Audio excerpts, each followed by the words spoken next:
Welcome, astute listeners. I'm your guide today, a deep dive into the ever-evolving world of travel and tourism.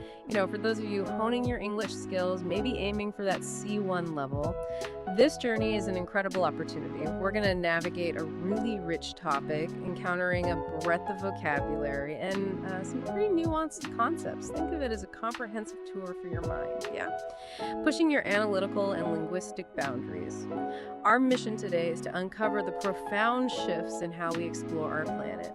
We'll look at its historical roots, the modern intricacies, and of course, its future possibilities. Prepare to broaden your understanding and expand your horizons because, well, the world of travel is far more intricate and revealing than it first appears. Indeed. And we'll be synthesizing a vast array of information today. We're tracing the trajectory from ancient, sort of necessity-driven journeys, all the way to the latest trends like coolcations and the transformative power of AI in travel. It's quite a range. What truly becomes apparent, I think, is how the very definition of a trip has metamorphosed over centuries. And these shifts aren't just trends, they're profound reflections of deeper societal and, frankly, human transformations. By the end of this deep dive, you'll possess not just a collection of facts, but hopefully a comprehensive, interconnected understanding of the intricate ecosystem that is global tourism. And for those of you challenging yourselves with C1 English, really observe how we draw connections between diverse pieces of information and how we articulate complex ideas. It's a masterclass in sophisticated synthesis and expression, if I may say so. Precisely. So whether you've dreamt of circumnavigating the globe, or immersing yourself in diverse cultures, or maybe even forging a career within this dynamic industry, this deep dive offers a compelling perspective. Let's unravel the surprising truths that reveal travel to be far more than simply moving from point A to point B. It's fundamentally about fulfilling human needs, isn't it? Absolutely. Fostering global connections and a relentless pursuit of discovery. Every new insight, every new concept we explore together truly equips you to master the English language and unlock a world of opportunities. Let's dive in. Okay, let's begin our journey by looking back, way back. For early peoples, travel wasn't like a choice for relaxation, was it? It was a stark imperative, fundamentally intertwined with survival itself. No leisurely strolls back then. You've hit upon the core distinction exactly. Early human movement was indeed driven by the most basic, undeniable human needs. The relentless search for sustenance, foraging for food, tracking migratory game, or maybe the urgent necessity of escaping immediate perils like predators or dramatic shifts in the environment. It was pure existence. Yet even within these primal sort of necessity-driven movements, we can discern the subtle origins of more sophisticated forms of travel. Consider the very earliest references, even found in ancient texts like the Bible, to journeys undertaken explicitly for trade. This marks a pivotal foundational shift, really. Movement transition from a purely reactive, survival-based action to an intentional, economically motivated endeavor, creating value through the exchange of goods. That's a crucial distinction, moving from just surviving to actively trading. And as trade expanded, I imagine the practicalities of travel evolved too, the how of it all. Absolutely. As these early trade networks grew, so did the rudimentary infrastructure supporting them. We saw the gradual development of specific routes, perhaps initially just well-worn animal trails, which then became more defined pathways for facilitating commerce. Alongside this, there was the creation of specialized, albeit crude vehicles designed specifically for transporting goods and people over longer distances. A major catalyst for this evolution was the natural phenomenon of cities burgeoning along major waterways. Ah, like rivers and seas. Exactly. Think of the mighty Nile River in ancient Egypt or the bustling coasts of the Mediterranean Sea. These natural arteries inherently encourage the development of water travel, connecting disparate communities and further facilitating commerce, cultural exchange, and ultimately urban growth. Imagine those early traders, their simple vessels laden with wares, navigating these waterways, exchanging goods and ideas. They were, in effect, inadvertently laying the very groundwork for the intricate web of global travel and tourism we know today. Okay, here's where it gets really fascinating, I think. With the ascendance of powerful empires, like the Egyptian Empire, travel began to take on entirely new dimensions. It wasn't just about trade or survival anymore, right? It was about projecting power, administering vast territories, and surprisingly, even about pleasure. What's striking is how, right at the zenith of the Egyptian era, the specific socioeconomic conditions necessary for travel to truly flourish began to converge. We witness a significant expansion of travel, not solely for essential business related to, say, administering a sprawling empire, but also, and crucially, for leisure. Leisure, way back then? Yes. The sheer geographic scale of these ancient empires necessitated constant movement between the central government, the seat of pharaonic power, and its numerous outlying territories. To accommodate these official travelers, we see the deliberate establishment of hospitality centers. Like early hotels. Sort of rudimentary inns or lodging, strategically built along major routes and within the bustling cities. This was a direct, practical response to the demands of administrative and military travel. But beyond the official stuff, travel also began to tap into a more fundamental human drive: innate curiosity. Curiosity, you say. How did an empire, focused on power and administration, start catering to something as intangible as curiosity? It's remarkable insight into early human psychology and, well, statecraft. Consider the early pharaohs. They utilized the excellent building stone from the Nile to construct these grand, awe-inspiring monuments. Exhibit 2, with its massive columns and statues of Luxor Temple, perfectly illustrates this. These sites transcended their religious or political functions and actually became attractions in themselves, destinations that inspired wonder. Right, people wanted to see them. Exactly. In fact, we have compelling historical evidence of early, large-scale gatherings. Herodotus, writing way back in 440 BC, documented an astonishing assembly in Egypt, mentioning 700,000 attendees. 700,000, wow! It strongly suggests organized, potentially pleasure-oriented travel on a scale that kind of foreshadows modern mass tourism. The concept of organized touring truly takes hold with figures like Pausanias, a Greek writer. He penned a monumental 10-volume guide to Greece around 170 CE. And this wasn't just a travelogue, it was specifically crafted for Roman tourists. A guidebook. Pretty much. Meticulously describing monuments, sculptures, and the rich myths behind them. A clear precursor to our modern guidebooks. Iconic destinations like Egypt, with its Sphinx and pyramids, and Asia Minor, rich with Trojan War sites, even visited by Aristotle, became immensely popular touring destinations. This era also solidified the concept of the seven wonders of the world, embedding the idea of iconic must-see global destinations into a collective consciousness. Okay, I know those. And finally, a truly telling development, indicating a shift towards leisure and affluence, was the emergence of second homes and the vacations associated with them. Villas began to spread from Rome southward to places like Naples, near the sea, into the mountains, and even to mineral spas. This clearly signals a leisure-focused, extended-stay concept taking hold among the wealthy elite.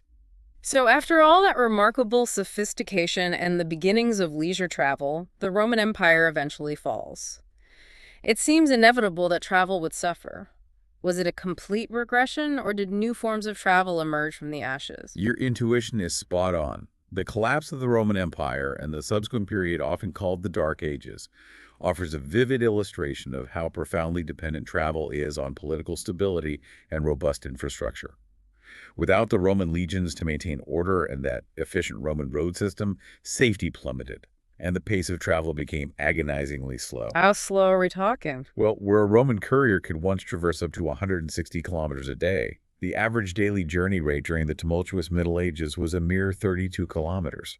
Just 32. That's a huge drop. It is. Travel became not just inconvenient, but perilous.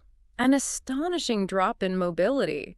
Yet even in such challenging times, people must have still moved for some powerful reasons, surely. They did, and it really highlights the enduring power of faith.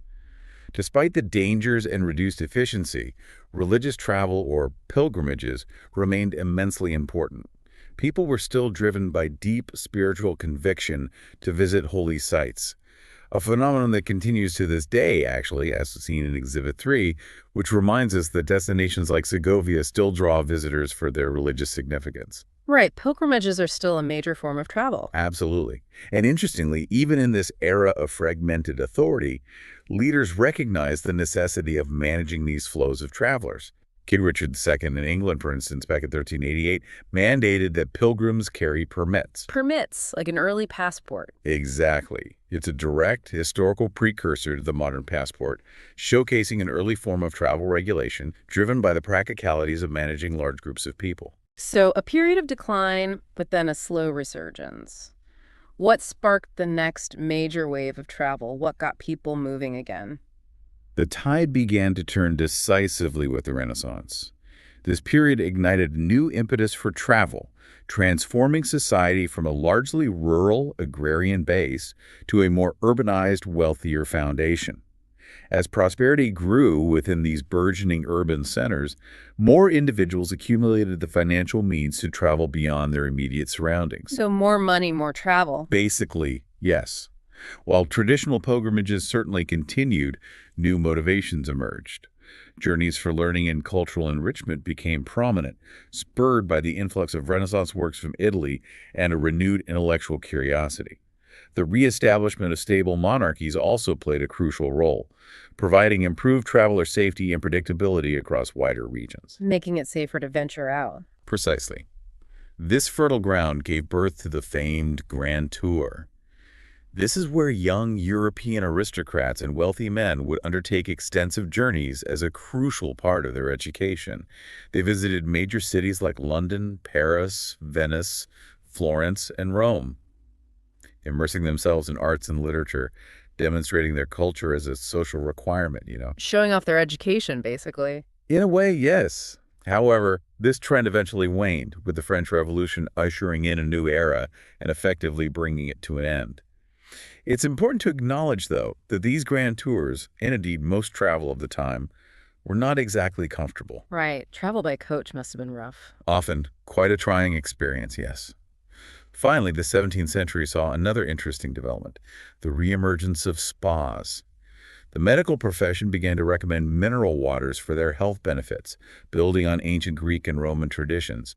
The very word spa, in fact, comes from espa, meaning fountain, and was famously taken from the Belgian town of Spa, solidifying its association with wellness. Okay, this brings us closer to what we might recognize as the dawn of modern tourism.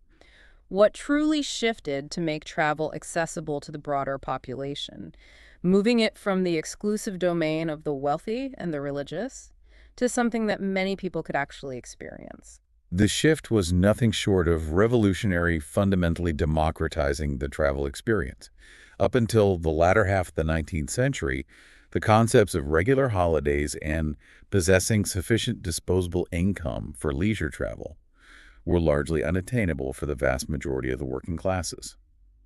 Daily life was consumed by long hours of labor for meager pay. Just working to survive. Pretty much. However, the Industrial Revolution, while initially harsh, eventually brought significant labor reforms. The reduction of the grueling 12-hour workday to 10 hours by the late 1800s, coupled with the rising influence of powerful trade unions, were critical factors.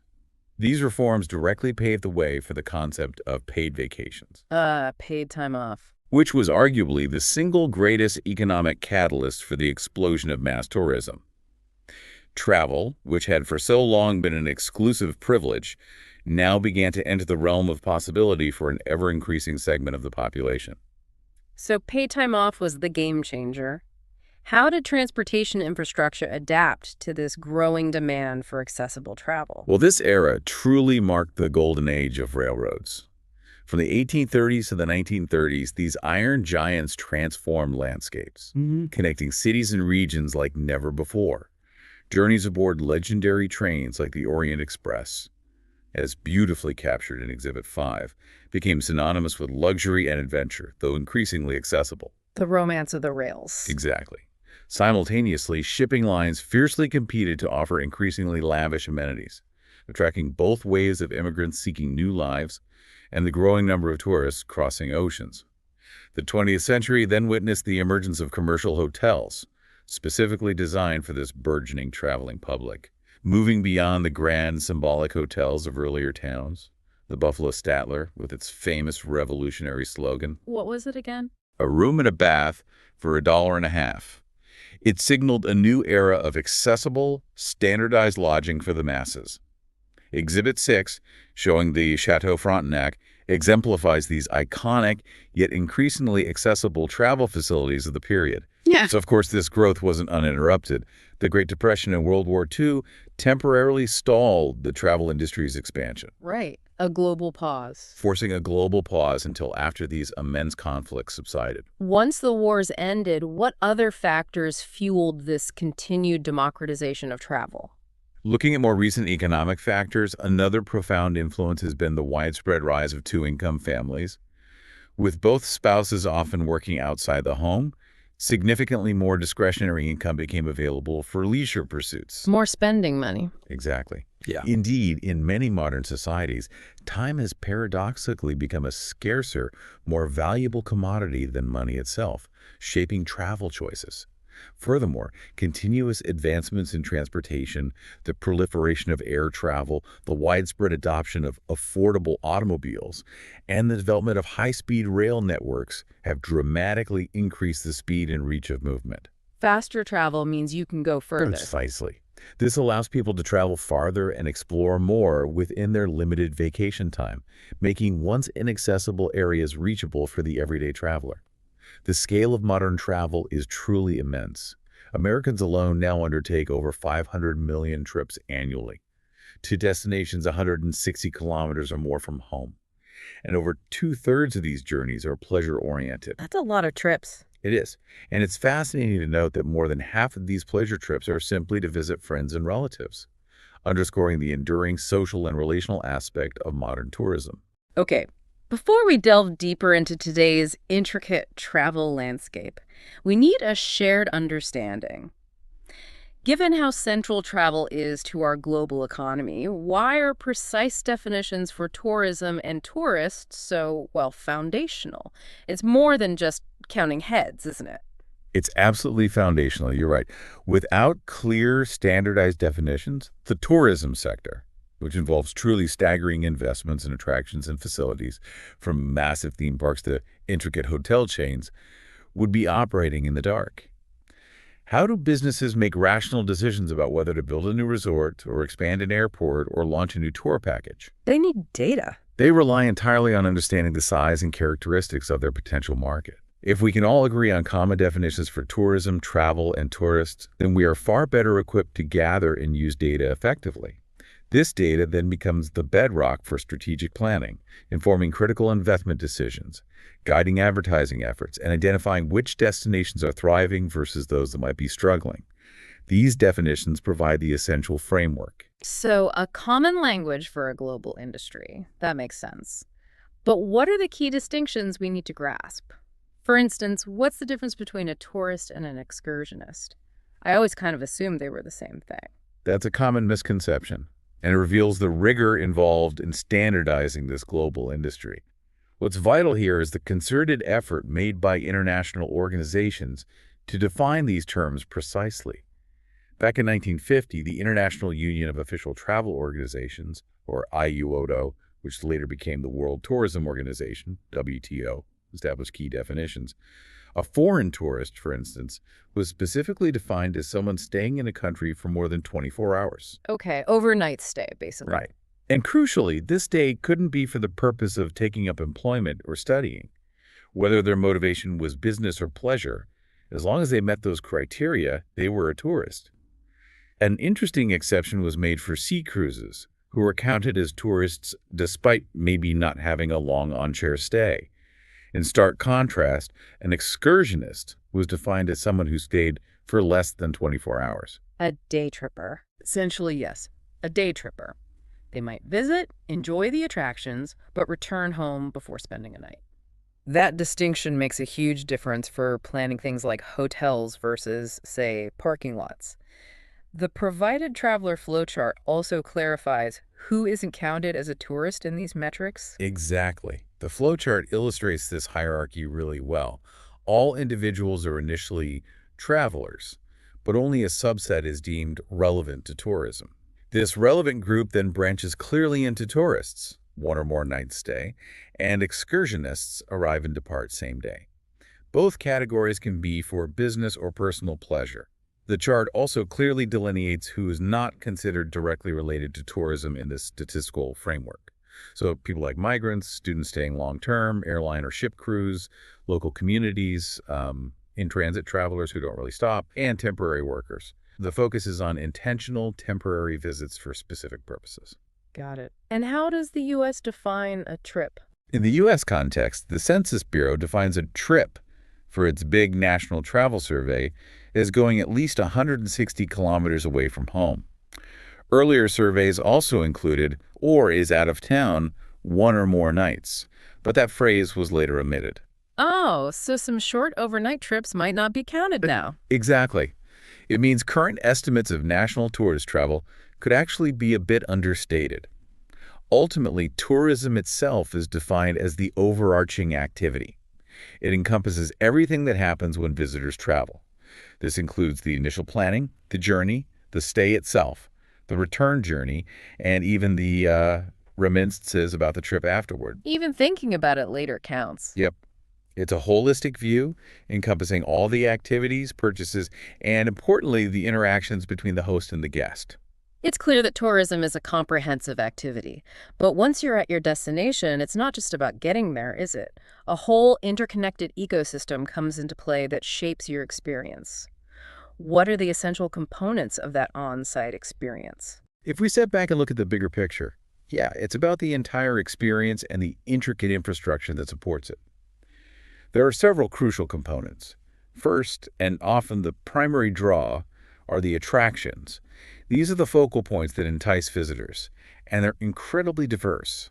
They might be majestic natural resources like the Grand Canyon, or rich cultural sites like ancient temples, or unique ethnic experiences or purely entertainment-driven destinations like Disneyland or Aspen. For destinations, it's paramount to know if they're a primary attraction, the main reason for the visit, or secondary, just to stop over. Okay, attractions first. What else? Second, there are the crucial facilities. This broad category is the physical backbone. It includes everything from diverse lodging options and food and beverage establishments to vital support services and the underlying public infrastructure. So facilities are the support system. Let's delve into lodging. Seems obvious, but what's a surprising factor often overlooked? Well, one fascinating data point is that almost half of all American tourists, when taking a pleasure trip, actually choose to stay with friends and relatives. Really, almost half. Yep. Despite this, dedicated lodging facilities still account for a substantial portion of total tourist expenditures, typically between 20 to 25%. For a destination to be truly successful, it needs not just sufficient accommodation, but the right variety to appeal to its target visitors. This could mean campsites, charming B&Bs, hotels, motels, resorts, tailored to their market. And the type of accommodation often aligns closely with how visitors arrive. B&Bs work well if most people drive, for instance. That makes sense. And after lodging, what else consumes a significant chunk of the tourist dollar? The largest proportion is almost invariably spent on food and beverage.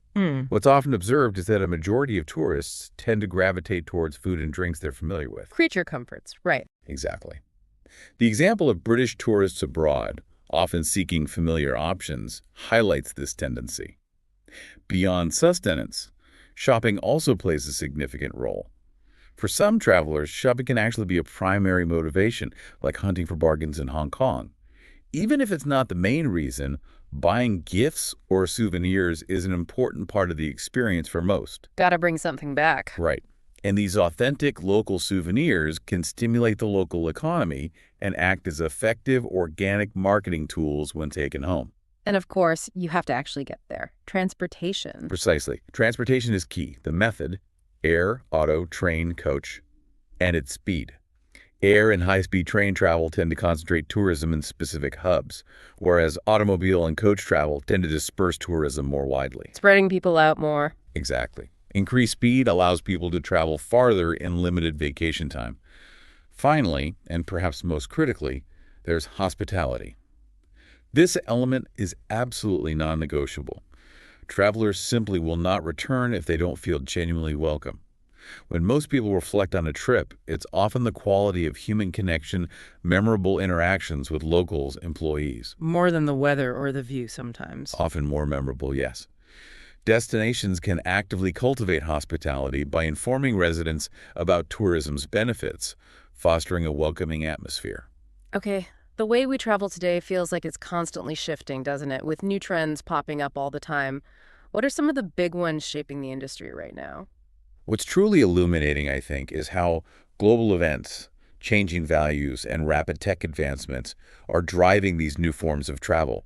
It signals a deeper transformation in what people are actually looking for in their experiences. One of the most significant trends is wellness tourism. This sector isn't just growing, it's exploding. It grew, 36% annually, and trip volumes were up 30% between 2020 and 2022. Wow, that's huge growth. It is. By 2022, wellness travelers accounted for nearly 19% of global tourism spending, almost 1 in every 5 travel dollars. And it's projected to more than double, from about $650 billion in 2022 to $1.4 trillion by 2027. So it's not just fancy spas anymore. Not at all. It's a profound societal shift where personal well-being is seen as integral to leisure. It covers everything from spa days and yoga retreats to forest bathing and even specialized sleep tourism. Hotels adding even small wellness perks saw up to 26% more revenue per room in 2023. It has broad appeal. That points to a real hunger for personal well-being. And speaking of the environment, I've heard about coolcations. Is that really a climate-driven thing? Absolutely, and it's a direct response to climate shifts. As global temperatures climb and heat waves become more intense, a growing number of travelers are actively seeking cooler, more temperate destinations. Virtuoso reported that 75% of travelers were looking for cooler spots in 2023. Nearly half of travel advisors noted climate change as a direct factor in their clients' choices. So people are literally chasing cooler weather. It points to a significant climate-driven desire for crisp air over sweltering heat, potentially reshaping destination marketing for decades. That's a powerful response to climate change. How is technology, especially AI, changing the travel experience itself? Artificial intelligence, AI, in travel, is rapidly making its mark, altering both the traveler's experience and industry operations. AI is making travel incredibly personalized through algorithms that tailor suggestions based on preferences, past bookings, even real-time behavior. Like suggesting hotels it knows I'll like. Exactly. Generative AI tools are also helping marketing teams create bespoke destination guides and targeted promotions super quickly. Behind the scenes, AI boosts efficiency by predicting demand, optimizing pricing, and managing resources better. Voice bots are even handling routine call center tasks now. So AI makes travel more tailored and more efficient. Interesting. And on a different note, cities are rethinking how they use time, right, with these nighttime economies. Indeed. We're seeing the rise of nighttime economies globally. Cities like Melbourne, Sydney, Tokyo, Paris are actively extending attractions and activities into the evening hours. Think late-night art exhibitions, bustling food markets, live music, even nocturnal wildlife walks. Keeps the city alive after dark. Exactly. It helps spread visitor numbers, reduces daytime congestion, and boosts local economies during traditionally off-peak hours. And for those of us juggling work and wanderlust, leisure travel seems to be becoming the standard way to do things. You're right. Leisure travel, blending business and leisure, is booming. Skift reported 60% of business travelers added leisure time to work trips last year, and nearly 70% plan to this year. Driven by remote work. The fundamental shift towards remote and hybrid work fuels this. People have more flexibility to extend stays. This increases demand for extended stay hotels with good Wi-Fi, quiet zones, and easy access to leisure activities. It's a complete reimagining of the work trip. Finally, there's this growing awareness of tourism's footprint. How's that showing up? This leads us to regenerative tourism and social impact, a powerful and evolving concept. This isn't just about minimizing harm. It's about tourism that actively seeks to do good and uplift communities. Going beyond do no harm. Exactly. Regenerative tourism aims to genuinely benefit the places visited, leaving them better than they were found. Examples like Australia's Arkaba Conservancy show how tourism dollars can directly support wildlife conservation, preserve indigenous heritage, and create local jobs. It's a model where visitors consciously contribute positively. Beyond specific projects, place branding, like Singapore's Passion Made Possible, also shows how a unified identity can drive positive economic outcomes from tourism. Even with all these new possibilities shaping how we travel, what fundamentally makes people want to travel? What drives that deep-seated desire to explore? If we connect this to the bigger picture, it points directly to basic human psychology, what Abraham Maslow famously called the hierarchy of needs. People travel, at their core, to satisfy a diverse array of needs and wants. From fundamental physiological needs, finding appealing food and drink, all the way up to higher-level needs. Like safety or belonging? Exactly. Safety, love belonging, like visiting family, status or self-esteem, achieving a challenging trip, or even self-actualization through transformative adventures. Motivation to travel gets triggered when someone becomes aware of an unsatisfied need and sees how travel can fulfill it. The example used was, guess what? Grandma and Grandpa are coming from Scotland. That powerfully makes grandparents aware of a need for love belonging, motivating them to travel to see grandkids in Canada. It connects the need to the action. Precisely. Yeah. Ultimately, when individuals possess the critical confluence of time, the money, the means or mobility, and the intrinsic motivation, then and only then do they become tourists. Those four pillars are essential. For those of us maybe inspired by this, dreaming of a career in travel, what kinds of paths does this vast industry offer? It seems like a huge range. It truly is a mosaic, offering a remarkable diversity of opportunities. From highly technical roles to those focused purely on hospitality or marketing, we can broadly categorize these. First, the travel companies. Airlines, cruise lines, bus companies, car rentals.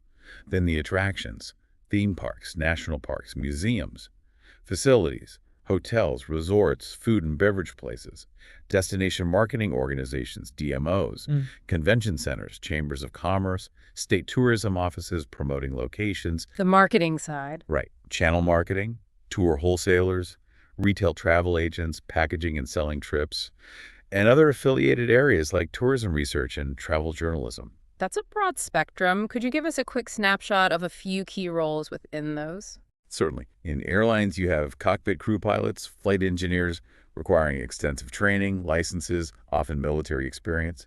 Huge responsibility there. Flight attendants focus on safety and service. Ground crews handle mechanics, baggage, reservations. It's a massive operation. Cruise lines offer roles both on board captain, officers, hotel crew managers, F&B, cruise directors, and ashore and reservations, sales, marketing.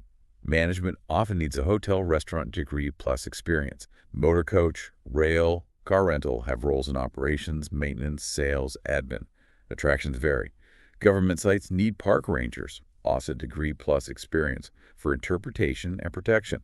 Private theme parks need staff for food service, shops, rides. Many seasonal roles can lead to full-time. Resorts combine lodging, F&B, and need instructors for activities. Lots of variety there. Definitely. The lodging industry has departments like front office, housekeeping, F&B, engineering, marketing. Some roles need specialist degrees. Food and beverage has customer-facing roles in back of house. Specialized diplomas for chefs, degrees often preferred for management. Finally, DMOs, like visitor bureaus, focus on promoting areas via sales, advertising. Entry-level sales can lead to director roles, often needing marketing degrees. State tourist offices handle broader marketing, research, PR. Beyond the experience itself, many of us want to capture those memories, right? To hold on to those moments.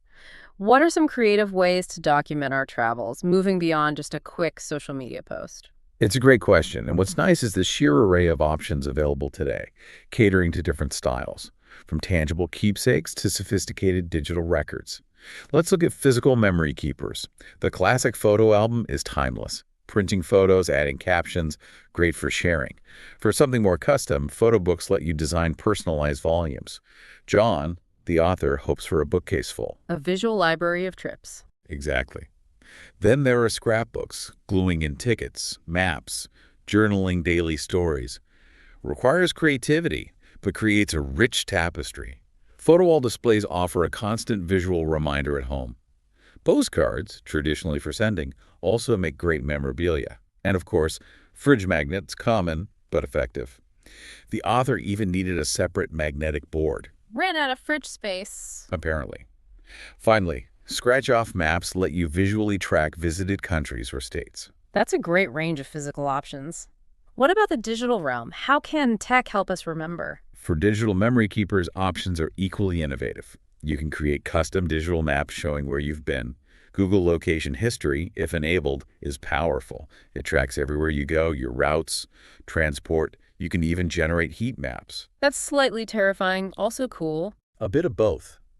For organizers, travel spreadsheets can meticulously track info, expenses, stats. If you love flying, My Flight Radar 24 tracks your flight history, distance, airports, mapping it all out.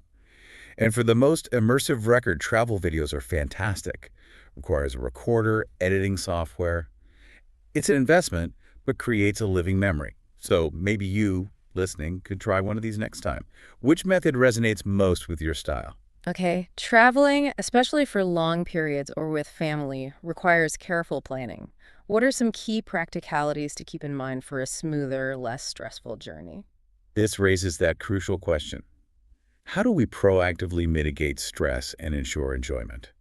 One of the most critical elements is travel insurance. It's not just recommended, it's essential. You'll find single trip, annual multi-trip, usually for shorter trips within a year, and long-stay policies. Crucially, check what's included, not just the price. Pay attention to pre-existing condition clauses. Where do you get it? Insurance companies, banks, retailers, travel agents, online comparison sites, lots of options. Smart tip. Check if your home contents insurance covers items away from home. Might let you get a higher excess on travel insurance, lowering the premium.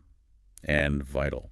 If leaving home empty long-term, over 30, 60 days, or renting it out, you need specialist unoccupied home or landlord insurance. Travel insurance is non-negotiable. Got it. What about packing? It can be such a pain. Packing light. The benefits are huge. Avoid check bag fees, easier public transport, less packing, unpacking time, feel less burdened. For a week with just a $25 bag.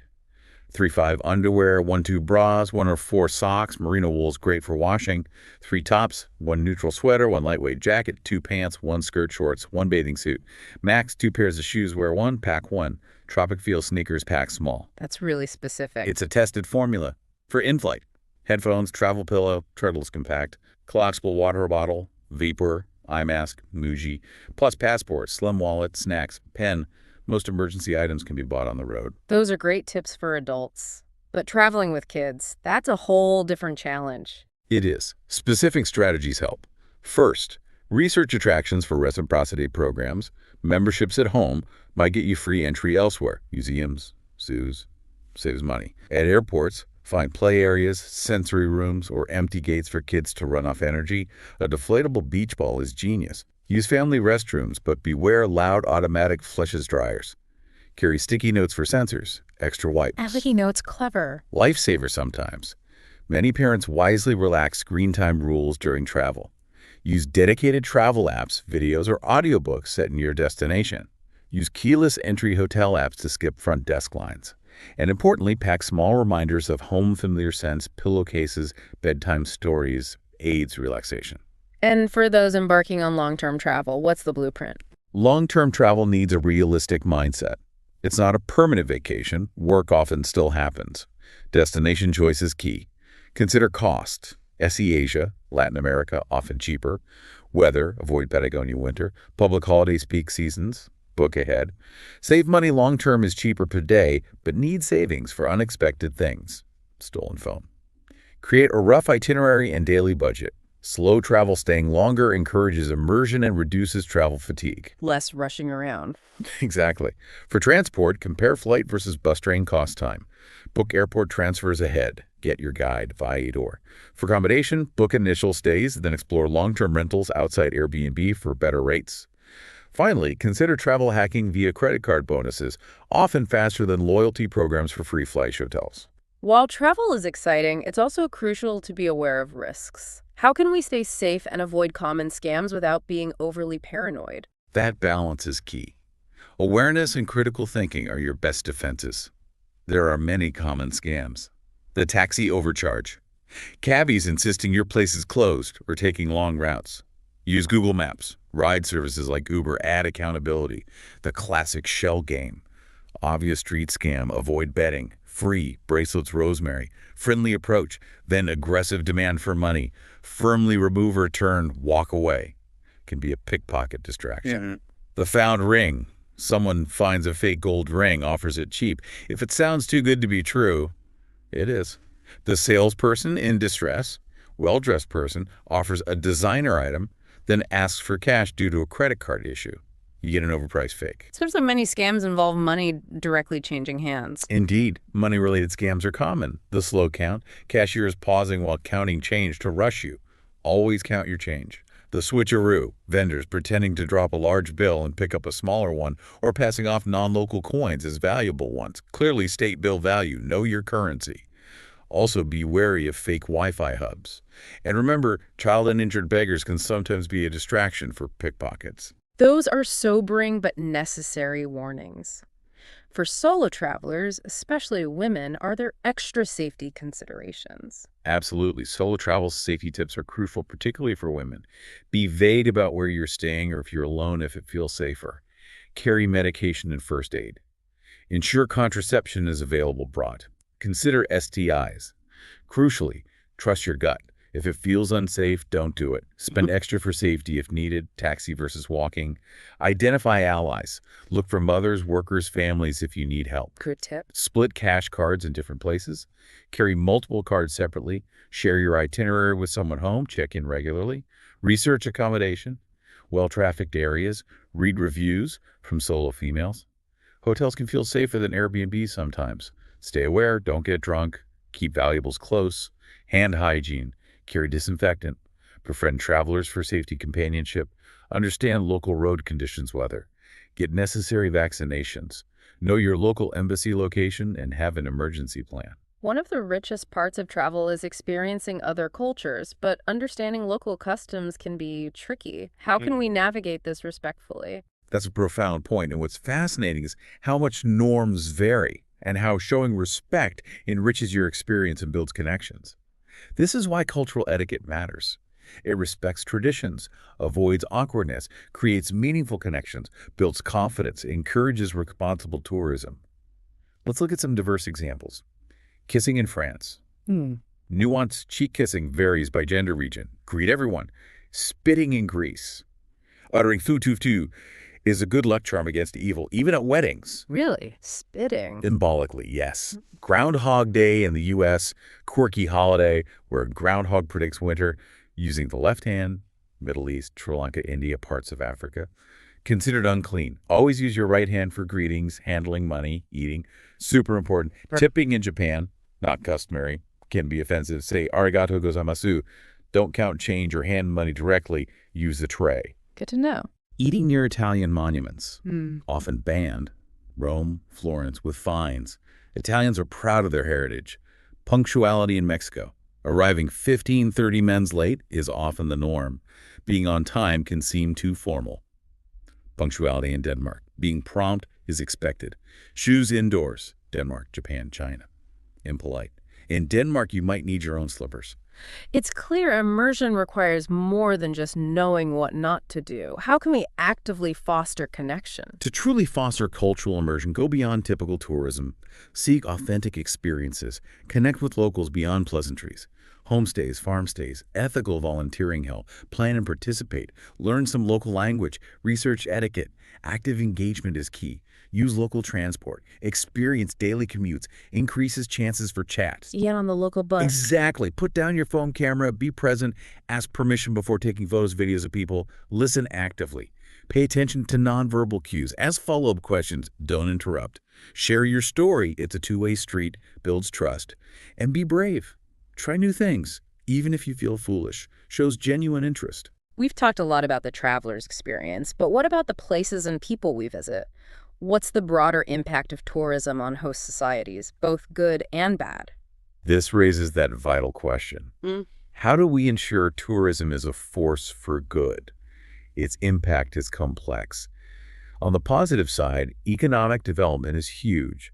Tourism generates revenue, creates jobs for skilled and unskilled workers.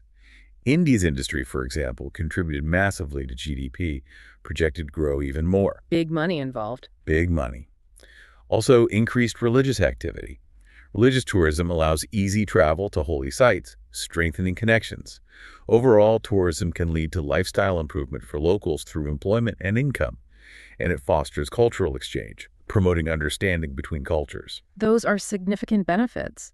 But what are the downsides if growth isn't managed well? If not managed carefully, negative impacts can be severe. Environmental degradation is a major concern. Uncontrolled tourism leads to pollution, air, water, soil, negatively affecting wildlife, vegetation. It pressures local resources like energy and food. Straining the system. Exactly. Increasing tourists demand more accommodation, leading to development that may cut into natural resources. And while providing jobs, large tourist influxes can sometimes disrupt the rhythm of local social life, altering routines, causing overcrowding. It's a delicate balance. Given these impacts, how can we as travelers act more responsibly? What does ethical and sustainable travel look like in practice? What's exciting is this movement towards conscious travel, making deliberate, informed choices. One easy start is adopting eco-friendly travel products. Reusable water bottles are essential. Filtered ones like LifeStraw are great. Steripins are an alternative. Hankies and cloth bags reduce plastic. Though note cultural nuances, some places find cloth food bags unhygienic. Easy swaps, bamboo toothbrushes, solid toothpaste, sporks to avoid plastic cutlery, reusable coffee cups save waste. Simple swaps make a difference. They do. Beyond products, sustainable travel practices are key. Choose efficient transport. Trains, coaches over planes cars for closer trips. Reduces carbon emissions. Tourism is 8% globally. At destinations, use public transport, rail, cycling, rent electric or grid cars. For unavoidable emissions, carbon offsetting lets you fund projects reducing greenhouse gases, rainforest protection, wind farms. Often creates local jobs too. And slow travel seems key to this sustainable approach. Indeed, slow travel is powerful, staying longer, using sustainable transport, immersing in local food, culture, benefits, deeper cultural immersion, building relationships, reduced environmental impact, less frequent travel, local transport, slower pace for exploration. Less frantic, more meaningful. Exactly. Organizations like The Long Run promote it via a 4Cs framework: conservation, community, culture, commerce. Finally, ethical wildlife tourism needs careful thought. Be wary of red flags. Animals leashed, chained, confined, coaxed interactions, profit over conservation. Look for green flags. Animals acting freely. Rescue here release programs, observing without disturbing, conservation focus. Those are clear distinctions. Any practical tips for making ethical wildlife choices? Consider your impact. Look for certifications. Blue flag, fair trade tourism. Question how animals got there, captive versus wild. Research natural behavior. Use legitimate local tour companies. Check reviews, SB bad ones. Be skeptical of street salespeople. Know local laws. Never feed, touch wild animals. Use a zoom lens. If in doubt, skip the experience. Ethical volunteering is an option. We're living in this increasingly modern digital world. How is this changing our lives in travel? And what about occasionally unplugging for a digital detox? This brings us to that tension. Tech makes travel easier, but we also need to disconnect. Modernization itself is this process of adapting old institutions to new functions, driven by knowledge. Moving from traditional to modern societies, it's transformed lives, thoughts, desires, more tech, more individualistic. Education is universalized now. Modernization also affects diffusion of cultures. Travel for trade spreads and adapts cultures, creating hybridized landscapes. It's a powerful force. But this digital world also impacts personal relationships, especially family life, right? You've hit a critical point. Technology's impact on family life is complex. That common scene, everyone on screens, fading family interaction, kids seeking last attention. Sadly familiar. Strategies for balance are crucial. Be mindful of device use around kids, set boundaries, device-free meals, encourage self-directed play. Some call it a war on childhood. advocating for tech to support, not hinder, family connections. So the digital world helps travel, but highlights the need to disconnect. What's a digital detox really involve? This leads to digital detox activities. Goal: disconnect from digital tech, reconnect with real-world experiences, prevent burnout. Levels vary. Full digital detox. No digital tech. Phones, computers, internet, TV streaming. High restriction. Partial digital detox. Yeah. No phones, computers, internet, but passive media, TV. Okay. Medium restriction. Selective digital detox. Restrict only certain apps, e.g. social media. Low restriction. Different levels of commitment. Exactly. Creative activities help. Art, crafts, writing, needlepoint, cooking, baking, puzzles. Need physical materials prepared beforehand. Also, tell family friends you'll be unavailable. Intentional reconnection. Beyond tech, how has modernization reshaped basics like family structures and where we live? Modernization reshaped family dynamics and gender roles. More inclusive arrangements, candid mental health talks, cooperative parenting, fathers more involved. Housing and living arrangements shifted too, from extended families to nuclear individual living. Modern trends: tiny homes, green tech, rainwater harvesting, solar, co-housing, private units, shared amenities, adaptive reuse of old buildings. Even traditional communal systems like Bangalore's Vitara are declining but inspiring new co-housing models. So a move from communal to individual, but with new community forms emerging, and communication and food. Precisely. Communication methods evolve from oral traditions to digital connection. Tech removes borders, but constant messages can feel isolating, jeopardizing face-to-face time. Food culture shifted too. Traditional diets dwindled due to modern habits, fast food, convenience, need to foster health-promoting environments, reconnect with food sources. Finally, work-life balance is changing. Remote work, flexible schedules reflect preferences, prioritizing health, allowing better integration of travel and life. Hashtag tag outro. Wow, what an incredible deep dive we've had into the world of travel. We've journeyed from ancient civilizations exploring just to survive, through empires, the grand tour, right up to today's pursuit of coolcations, AI planning, and ethical experiences. We've really seen how definitions, motivations, and the very act of traveling have transformed, haven't they? Shaped by technology, societal values, and our evolving needs. Indeed. We've connected the dots from Maslow's hierarchy driving earliest journeys to the complex infrastructure, modern trends like regenerative tourism, and the critical ethical considerations of today. What's truly illuminating, I think, is how our individual choices, from how we pack to how we interact with local cultures, collectively contribute to this vast, intricate tapestry of global travel, influencing our experiences and the communities we visit. Absolutely. And for those of you on your journey to C1 English proficiency, I hope this was an invigorating exploration. Rich with advanced vocabulary and complex ideas, you've journeyed through history, economics, psychology, sociology, all through the lens of travel. This kind of deep analytical engagement is exactly what helps solidify advanced language skills. This raises an important question for you, our listener, to perhaps think about. As the world becomes ever more interconnected and modernized, how do you envision striking a personal balance? A balance between embracing the tech that makes travel easier and intentionally preserving the rich, often slow-paced cultural traditions and authentic human connections that truly enrich our journeys. It's a challenge we all navigate, isn't it? A profound thought to consider as you plan your next adventure, whether it's across continents or just a short, intentional getaway. Thank you so much for joining us on this deep dive. We hope it's left you well-informed, maybe a little more curious, and certainly better equipped to navigate the wonders of our world with greater awareness. Until next time, keep exploring, keep learning, and keep diving deep.